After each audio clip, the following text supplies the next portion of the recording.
Welcome to the Louisiana Business and Industry Show. And now, your host, Tim Johnson.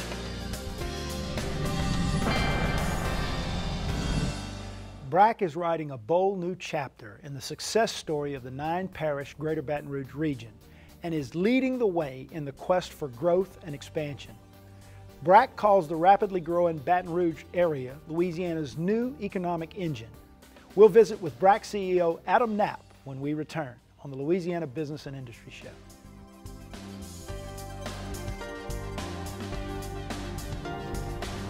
The Louisiana Business and Industry Show will be back right after this.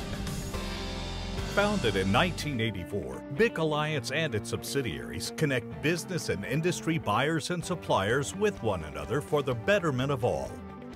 BIC helps companies grow in 3 ways: aggressive sales and marketing campaigns in BIC Magazine, finding the right people through BIC Recruiting, and by merger and acquisition and related services through IVS Investment Banking.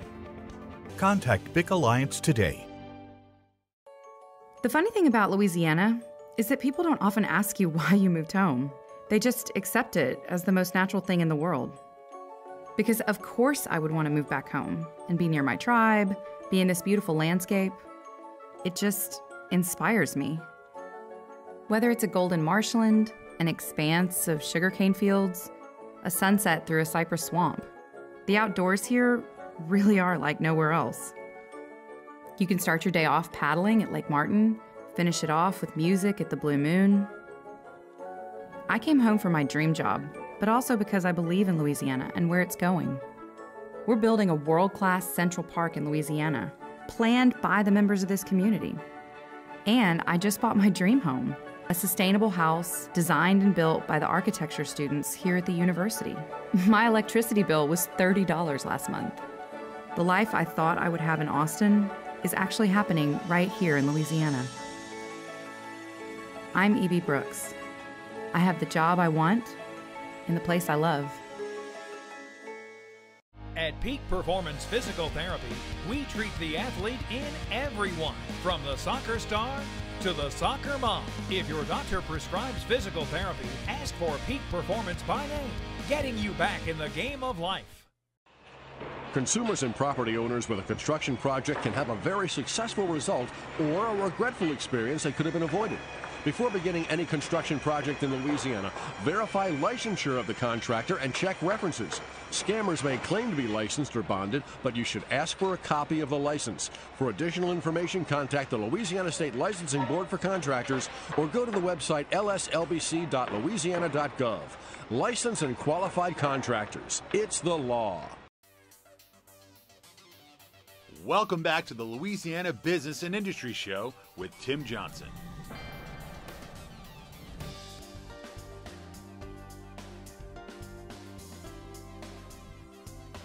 Welcome back to the Louisiana Business and Industry Show. Very pleased to be joined by my friend Adam Knapp, who is President and CEO of BRAC, the Baton Rouge Area Chamber. Welcome back, buddy. Thanks for having me on the show. Glad you're here. Got a lot to talk about. We do. 2013 and 2014, great years for economic development in the 9-parish Greater Baton Rouge region. Recap the success. Yeah, some of our best years, in fact, Tim. I think we've actually had more fun doing economic development in good days than bad days, of course. The biggest stories, I think, have been the resurgence of the chemical manufacturing industry. What you've seen in the deals, really 2012, 2013, and 2014, has been a trend of change. The sea change has been happening in chemical manufacturing, and that has been really driving growth in the Baton Rouge area, from job numbers being driven by the construction sector going through the roof. A lot of that is building these massive chemical manufacturing projects that are happening. What's neat about that part of the story is it's both existing companies that are expanding for the first time in many years, actually, and then also brand new, ground up, new manufacturing facilities that are locating in the capital region and across South Louisiana, building some incredible facilities. And that is really going to create not only sort of an immediate boost in terms of construction jobs, but a significant gain in permanent jobs as well, high-paying manufacturing jobs. The other piece of the story that's been fascinating has been this diversification of the economy, and we've been going after software for a while, and it's really come home to roost. You see with the IBM project in 2013, by May of this year, that building is going to be completed in downtown Baton Rouge. 800 software professionals located in that, residential units next to it, a new feature of the Baton Rouge skyline for the new IBM Services Center. And then after that, we had 3 deals last year that announced in smaller project sizes, but 2 at the tech park, 1 at the airport, new technology companies. It has been a fascinating story for the Baton Rouge region in the last few years to see really software become a really hot emerging sector for us. It really is, and you mentioned diversification, and I wanted to talk about that later in the show, but we might as well bring it up now. It really, you and I both recognize clearly that energy, oil and gas, petrochemical has been and will for the foreseeable future continue to be the real bedrock of our economy, right? But absolutely. How this diversification is critical. It's important, and we're starting to see it in a big way. I think the IBM, as you have mentioned from time to time, is really a game changer. It's made a big difference, and we're seeing other announcements come. What else is in the pipeline from the perspective of some of the software development, some of the other more diverse type industries that you're recruiting? The best way to think about this, why this matters, especially for perhaps your viewers that don't look at economic development too much, if you think about places that have really enjoyed long-term sustained growth, they have a core bedrock of something like a manufacturing base that is stable, has steady growth, and they add to it other elements to their economy that are higher growing, high wage sectors. And few in the last 20 years have been as high growth in America as the software sector, just as an example. And so the opportunity for the Baton Rouge region is to have a stable growth sector in the chemical manufacturing sector, which we're very excited about, and adding to that other elements of high growth, high wage sectors.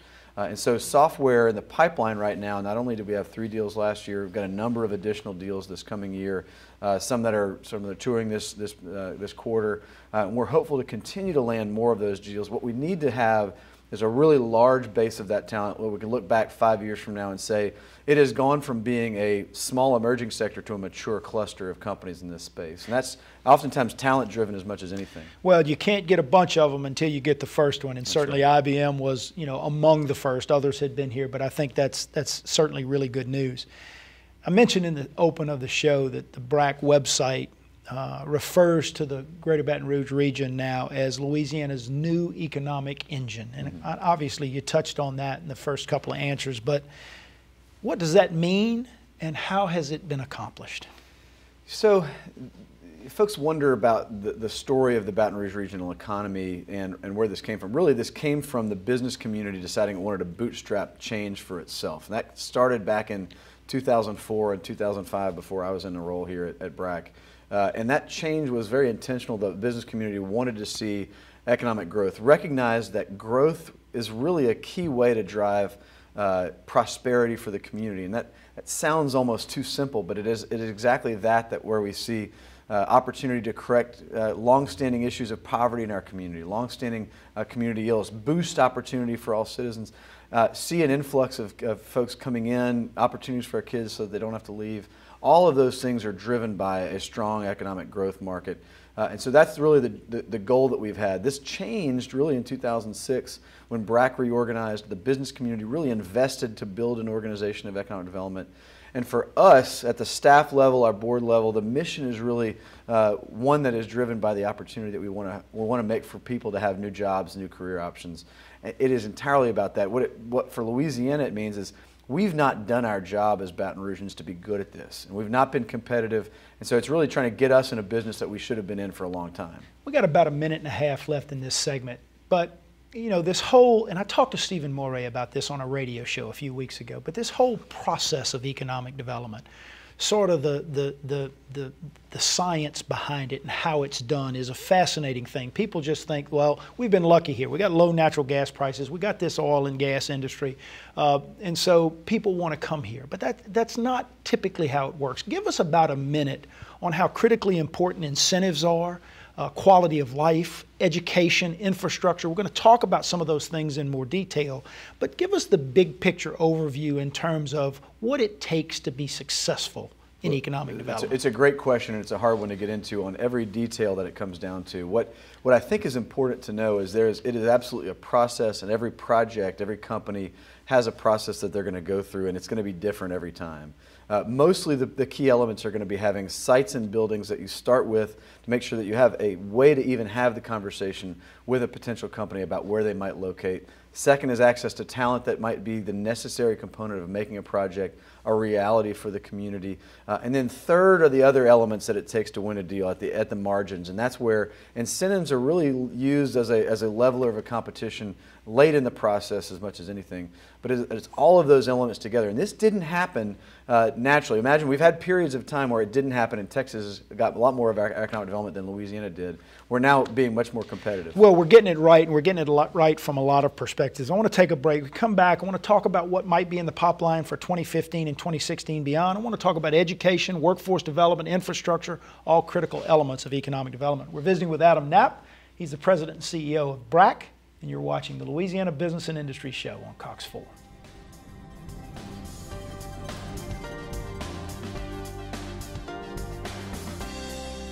The Louisiana Business and Industry Show will be back right after this. BIC Media Solutions is a marketing and communication, media advisory, and event planning company within BIC Alliance. BIC Media Solutions offers custom book publishing, event planning, and keynote speaking to its clients in the business and industrial sector, and marketing partnerships to others in publishing. BIC Alliance is your business and industry connection. Contact BIC Alliance today. What if I said that the American dream is alive and well, and that it exists for anyone willing to build it? That the power of a nation does not reside in its monuments, but in the hearts and minds of those who built them, and that the country's greatest heroes also wear hard hats. In today's America, it's not enough to dream about the future. You have to build it. Build your future at byf.org. Consumers and property owners with a construction project can have a very successful result or a regretful experience that could have been avoided. Before beginning any construction project in Louisiana, verify licensure of the contractor and check references. Scammers may claim to be licensed or bonded, but you should ask for a copy of the license. For additional information, contact the Louisiana State Licensing Board for Contractors or go to the website lslbc.louisiana.gov. Licensed and qualified contractors. It's the law. Welcome back to the Louisiana Business and Industry Show with Tim Johnson.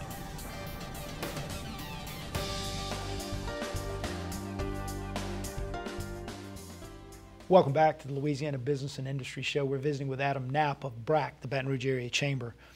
Sort of recapped 13 and 14, which were really good years. We talked about the diversification of our regional economy. We talked about Baton Rouge being this new economic engine for the entire state.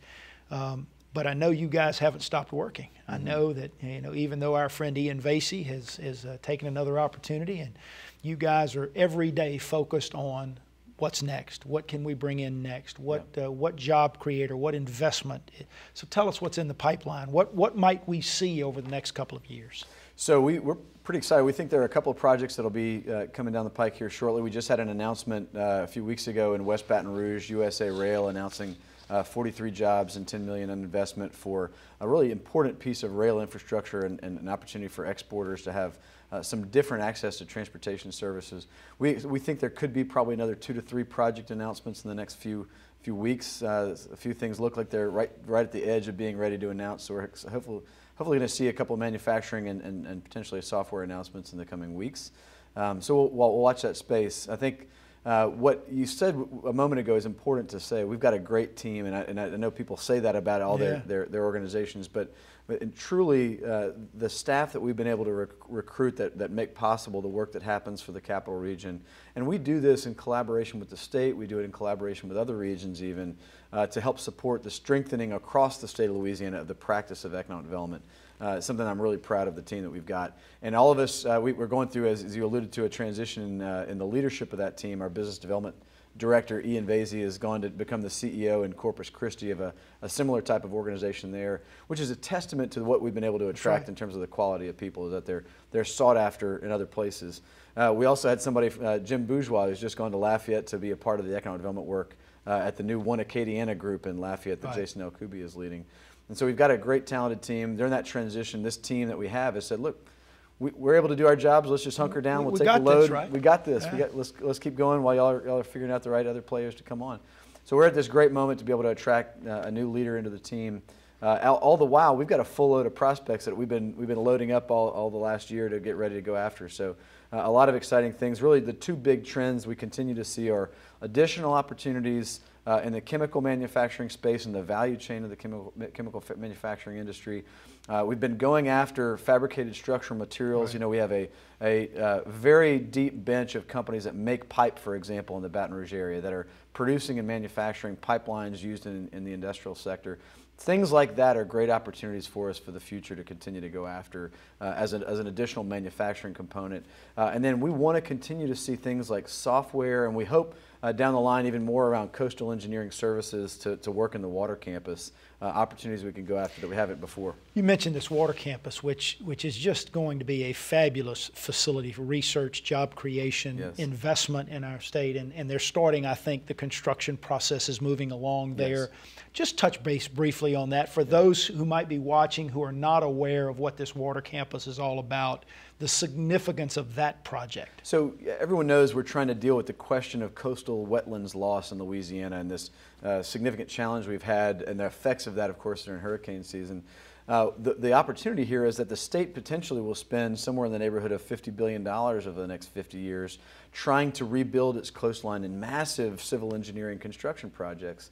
What the state has realized, and leaders in Baton Rouge have realized, is that science necessary to accomplish that is a talent that we can export to the rest of the world that might be needing those same services. And so while we have this need to do good by ourselves, we also want to try to build in private services from companies that might want to base that here. And so the water campus is a series of buildings right on the Mississippi River as you're coming over the I-10 bridge into Baton Rouge. We're going to clean that whole space up. It cleans up that area. It really builds in a whole new opportunity for us. And for our purposes at BRAC, we want to see private companies joining in alongside the research from LSU and the Water Institute of the Gulf that are located there with other state agencies. It's going to be fabulous, and I can't wait to see it develop over time. Now, we got about 2 minutes left in this segment, so we'll have to carry some of this over. But even with all of the billions and billions of dollars of announcements we've seen, these projects haven't come online yet for the most part. They're not generating the tax revenue that they will eventually. And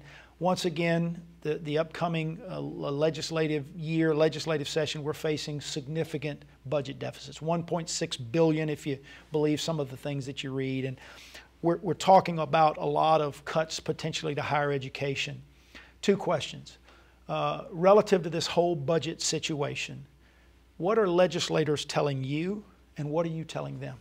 You know, the message you hear from legislators is we're out of options. I mean, really, it's the most daunting kind of message we've been hearing during the off season of the session when the legislators are trying to prepare for session. Mostly they're frustrated about not being given good options of what they might do to close the cuts to healthcare and higher education. And I think what you're seeing is a desperate seeking out of what options might be on the table that could help somehow bridge the gap. We have a structural deficit that we're experiencing in Louisiana. Year in, year out, we're seeing the same kinds of structural deficits. And there's going to be a need for leadership during this legislative session to find some solutions. Our message has been, one, higher education matters to the capital region economy. We cannot see the types of cuts that are being proposed between two-year schools that we need for the production of talent, especially right out of college, to go straight into the workforce, and second, around our four-year institutions, major research institutions driving incredible opportunities for us to feed not only engineering but software, to feed into our emerging other opportunities. What we want to make sure is that the legislature hears that. Second is, this is not a trade-off between tax incentives and tax cuts and higher education funding. There is a way to be able to be both business competitive and strong at funding higher education and healthcare, and that's the question we've been asking, is how do you get there? Well, following this over the course of the next few months, the legislative session starts in April, is going to be fascinating. I want to come back and talk specifically about workforce development in our state. I think it's key. We're visiting with Adam Knapp. He's the president and CEO of BRAC, and you're watching the Louisiana Business and Industry Show on Cox 4.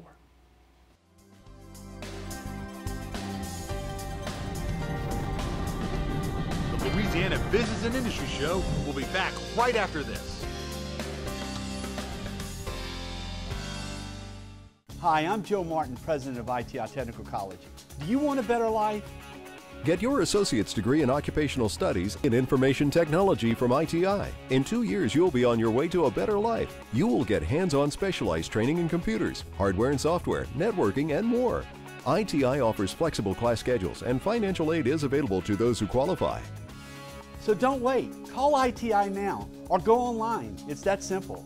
ITI for a better life. The funny thing about Louisiana is that people don't often ask you why you moved home. They just accept it as the most natural thing in the world. Because of course I would want to move back home and be near my tribe, be in this beautiful landscape. It just inspires me. Whether it's a golden marshland, an expanse of sugarcane fields, a sunset through a cypress swamp, the outdoors here really are like nowhere else. You can start your day off paddling at Lake Martin, finish it off with music at the Blue Moon. I came home for my dream job, but also because I believe in Louisiana and where it's going. We're building a world-class Central Park in Louisiana, planned by the members of this community. And I just bought my dream home, a sustainable house designed and built by the architecture students here at the university. My electricity bill was $30 last month. The life I thought I would have in Austin is actually happening right here in Louisiana. I'm E.B. Brooks. I have the job I want in the place I love.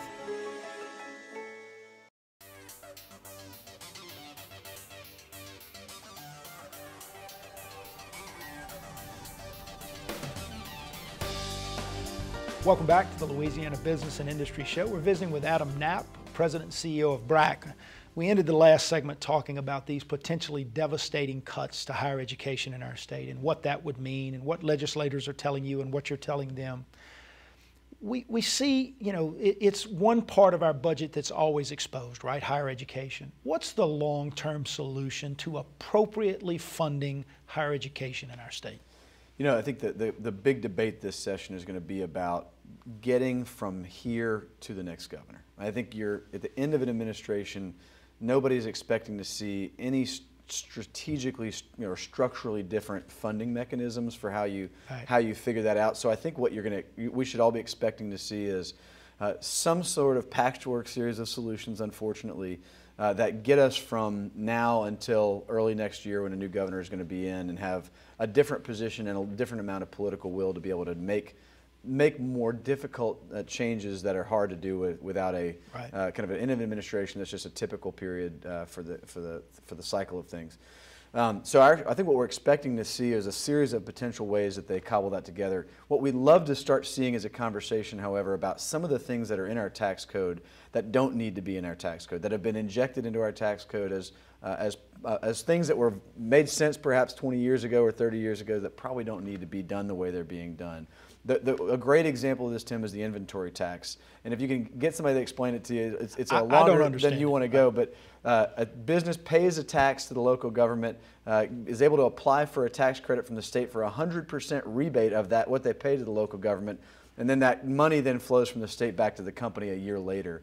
And it's obviously a big subsidization of local government where there was difficulty in getting rid of the inventory tax, which shouldn't be taxed in the first place. And that's costing the state $400-some-odd million a year. But things like that are problematic. There are probably a dozen examples of things just like that we really need to take a hard look at in terms of the entire tax code. And that's one of the things that Stephen Wagaspak of Law B has talked about on this show. Lauren Scott talked about on this show. And so we'll look carefully for that. We've got about 4 minutes left, so I want to jump into two subjects that we'll hit on as much as we can. The first is transportation, infrastructure. I know that's a big priority for BRAC. What are you talking about? What are you hearing? We just kicked off a new coalition that's trying to find a way to prioritize solutions. We've been impressed by other areas of the state that have been able to find a way forward for massive mega projects to get built. If anybody has driven through the Capital Region lately, they know that it is a congested system. And yet the leadership to get us to new paths toward mega projects are not there. Our coalition of business leaders from around the region are really trying to tackle that this year with an anticipation of putting that on the plate of the next governor to come. It is the #1 business concern of the region, and it can impair economic development if we don't fix this right now. Well, not only does it impair new investment, it is an additional cost to businesses that already exist. If you can't get your products and services in and out, if you can't get your employees in and out in an efficient way, it's an additional cost to business. So we'll look forward to that discussion as well. Let's talk about workforce. Yes. Another critical area for BRAC, right? You're heavily involved with the Louisiana Community and Technical College system, doing a lot of things with the Louisiana Department of Education and its new Jump Start initiative. Right. Talk about workforce development from BRAC's perspective. So a few things on this. Well, we've been using the Jump Start program and partnering. We have 4 of our parishes we're working with specifically on construction trades and trying to promote available construction jobs. We're going to be promoting through career fairs opportunities in high school to make sure folks in high school are aware of what career options are available to them.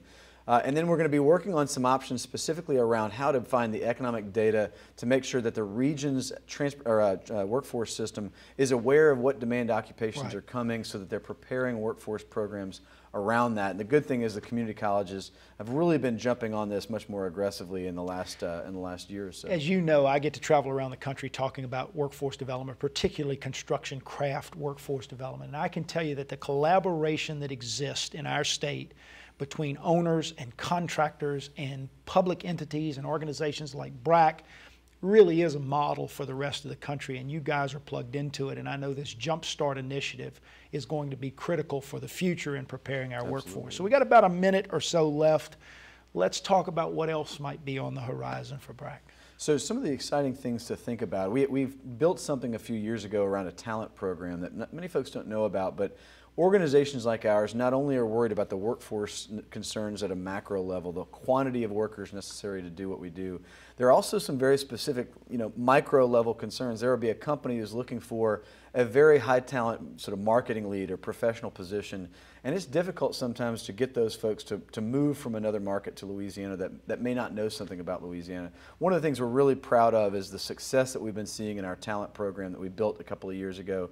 And that team, our talent development group, has really been successful at helping companies, universities, hospitals, when they have high potential talent they're trying to recruit here, we're able to kind of swarm in and help them recruit talent, and that's been a new successful attribute of our organization. We've also built some regional events around this for newcomers to help as they move in, they get to know people. That's been exciting. Good stuff. BRAC.org for more information, right? Please. Adam, thanks again. Thanks for having me on, Tim. That's a wrap, guys. Join us again next week at this very same time for another edition of the Louisiana Business and Industry Show on Cox Sports.